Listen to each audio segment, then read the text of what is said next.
Welcome back to Economic Outlook. Today we're going to continue our discussion of President Obama's Fuel Economy Initiative. The goal of this entry is to show that the President's plan is a good first step to reducing our dependence on fossil fuels. However, we also want to show why further alternatives are needed, including investment in mass transit infrastructure and true viable alternatives to daily road commuting. In our last entry, we saw that the number of commuters on Atlanta's roads is expected to increase from around 2.1 million people today to between 3.7 and 4.2 million in 2033. In this entry, we'll apply these numbers to a growth model to show how much gasoline Atlantans will consume without the fuel economy measures in place, with the fuel economy measures, and in a variety of growth or declining population growth scenarios. This will show how even President Obama's aggressive fuel economy plan will be eroded by gradual increases in population size, and the overall demand for gasoline will continue to increase if further steps aren't taken. The first step in this process is to compare the amount of gasoline Atlantans consume on their commutes today, and compare this number to how much they'll consume with the President's fuel economy standards in place in a few years.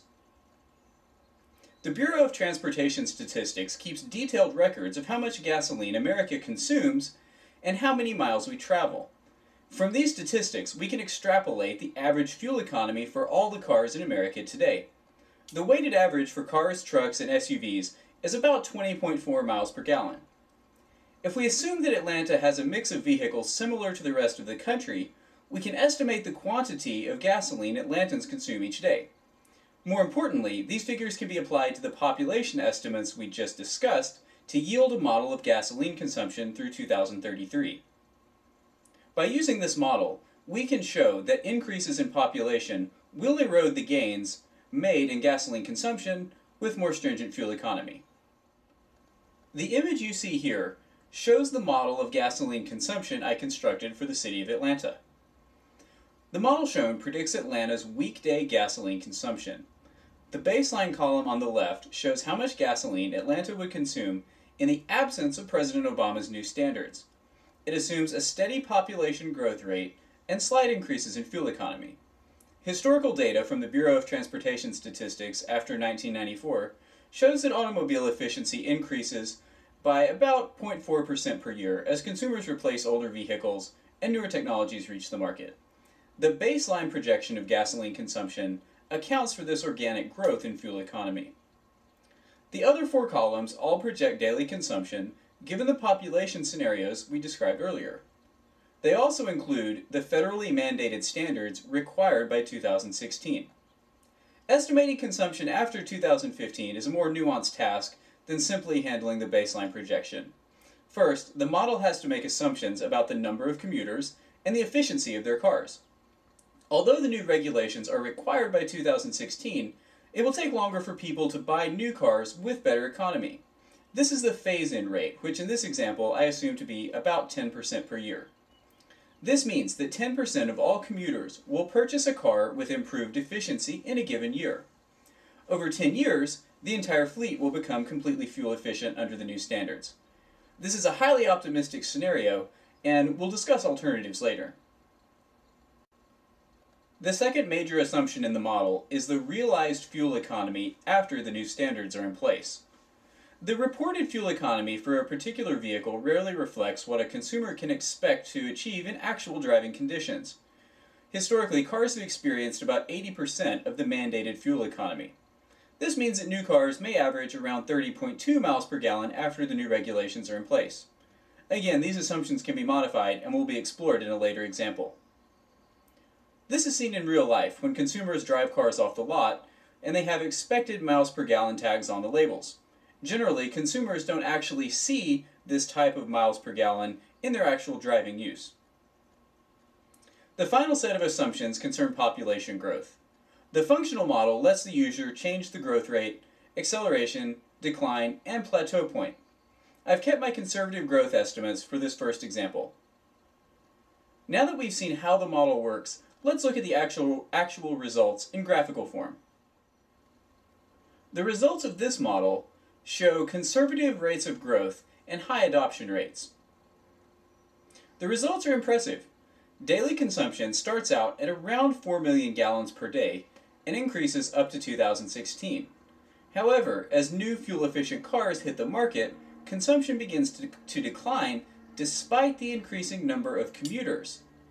Rates bottom out between 4 and 4.5 million gallons per day in 2025.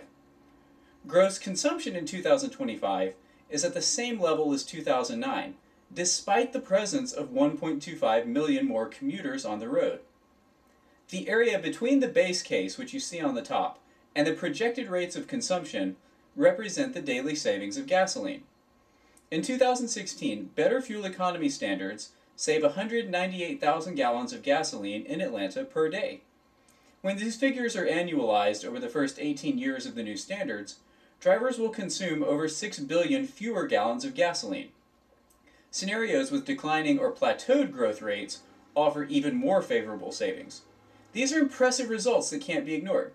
Better fuel economy gives consumers a financial cushion to absorb price changes as global demand increases. When gasoline is less expensive, commuters will have more disposable income to spend in other areas or to save and invest. Although these results are impressive, it's highly probable that the estimated savings are too high. There are several factors that could increase the number of commuters in Atlanta. More workers could enter the workforce, the population could grow at a faster rate, or existing commuters could spend more time driving by living further and further outside of Atlanta as the city grows. Our next example will show this more realistic growth scenario. This chart captures the possibilities I just described. Many new residents to Atlanta are young and of working age, so the percent of workers of the total population is increased to 52%. The commute length is elongated by 2 miles, and the growth rate is increased slightly to 3.10% annually. Additionally, this model assumes a slower phase-out of older cars. The phase-in of new, more fuel-efficient cars is dropped to 7% per year. This graph shows the results of the more realistic scenario. Consumption is still drastically lower than the base case, which you see on the top. However, gross consumption per day increases from 2009 onward for all but the plateaued growth scenario. The critical point is that the savings from the base case are still over 6 billion gallons for the 18-year period. However, the gross demand for gasoline continues to rise. Resources are used more efficiently, but demand still outpaces conservation. After the phase-in period ends, the trajectory of demand again parallels the base case. Starting in 2029, demand accelerates upward. Rates of daily consumption are delayed by 10 years in the accelerating growth scenario and 17 years in the plateaued scenario. You're probably asking what this means. I want to reiterate, I fully support the President's plan, and it's an important step in an overall process towards more fuel efficiency. This is the first step in a shift away from fossil fuels toward mass transit and more renewable resources. However, fuel efficiency measures only treat a symptom, the inefficient deployment of resources in the short term. In the long run, we need to change the way we look at our commutes, the way we live, and at our transportation infrastructure.